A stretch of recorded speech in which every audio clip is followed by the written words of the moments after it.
westernization, kita ini jadi lebih Arab daripada Arab, lebih Nabi daripada Nabi, lebih orang putih daripada orang putih. Ini masalahnya, dan kita tidak preserve the culture itu sendiri.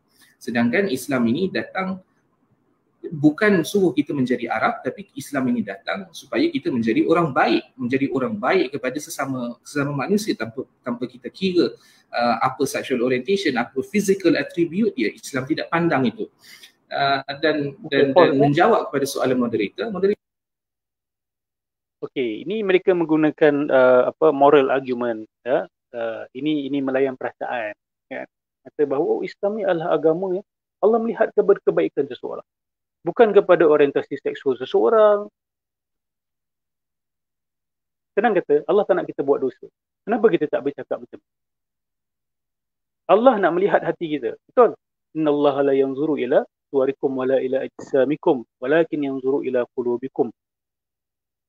Betul tak? Allah Subhanahu wa taala tidak melihat pada zahir kita, tapi Allah melihat kepada hati kita. Tapi nak jaga hati itu macam mana? Jelaslah, ikut apa yang Allah suruh, tinggalkan apa yang Allah larang. Ini tak. Berzina, lepas tu kata, oh, only God can judge me. Hati saya baik, tapi saya berzina. So, pembunuh bersiri pun boleh cakap bersama, oh, saya bunuh orangnya, tapi hati saya baik. Kan jangan judge saya dengan luaran saya. Oh, mungkin awak nampak saya berdarah pegang pisau. Don't judge me.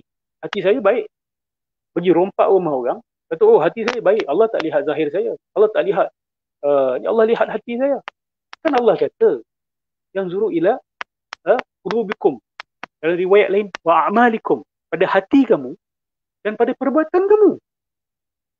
So, seseorang lelaki yang mengambil langkah untuk appear as women, itulah perbuatan. Itu menunjukkan ada masalah pada hati seseorang itu. Dia tidak menerima hakikat yang Allah telah mencipta dia sebagai lelaki. Dia nak menyanggah hakikat itu. Itu ada masalah pada hati. So, jangan cakap, oh, Allah judge kita punya hati, Allah. Ini fallacy. Ini fallacy. Mungkin orang awam yang tak faham mungkin boleh dimakan dengan argumen seperti ini. Tapi janganlah pandang lekeh kepada Islamic scholarship. Jangan pandang lekeh benda ni. Don't think that you can just spur such statements and run away with it. Tak boleh. Boleh ke orang yang meliwat kata, oh, Allah tidak melihat orientasi seksual saya. Yang penting hati saya baik.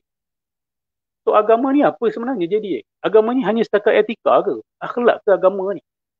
Mana akidahnya? Mana syariahnya? Sudah ada gerakan-gerakan hari ini yang seolah-olah ingin menghadkan Islam hanya kepada akhlak. So, Islam tu hanya buat baik. Tapi bila tanya buat baik tu apa? Tahu tak, buat baik yang paling baik sekali adalah mentauhidkan Allah Subhanahu wa taala. Itulah kebaikan yang paling utama sekali. Jangan mensyirikkan Allah Subhanahu wa taala. Kemudian, menerima sistem perundangan daripada Tuhan yang mencipta kita itu.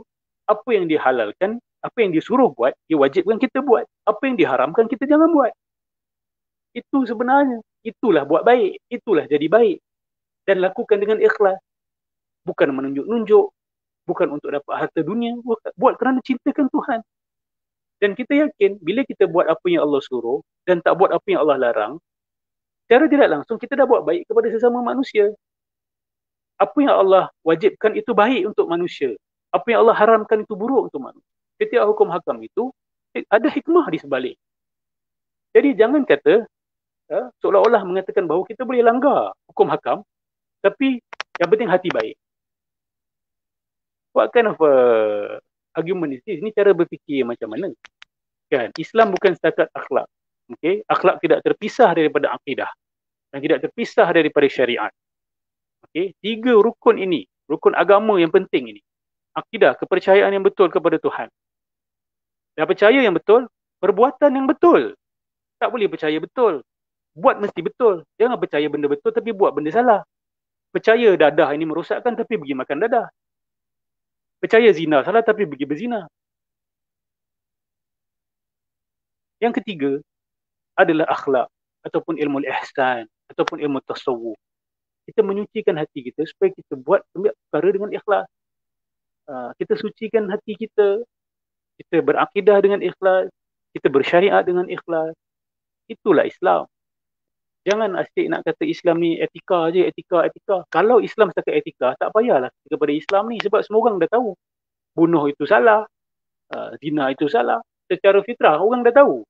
So kalau agama hanya akhlak, agama ni redundant. So orang-orang yang hanya menghadkan agama hanya kepada akhlak, atau seolah-olah nak menggambarkan agama ni akhlak sahaja. Syariat ni boleh diubah-ubah sana sini, hukum hakam ni ubah sana ubah sini. Benda qat'i pun nak diubah, benda furuh tak ada masalah, benda yang zanniyat tak ada masalah. Ini benda qat'iyat tau, benda qat'iyat. So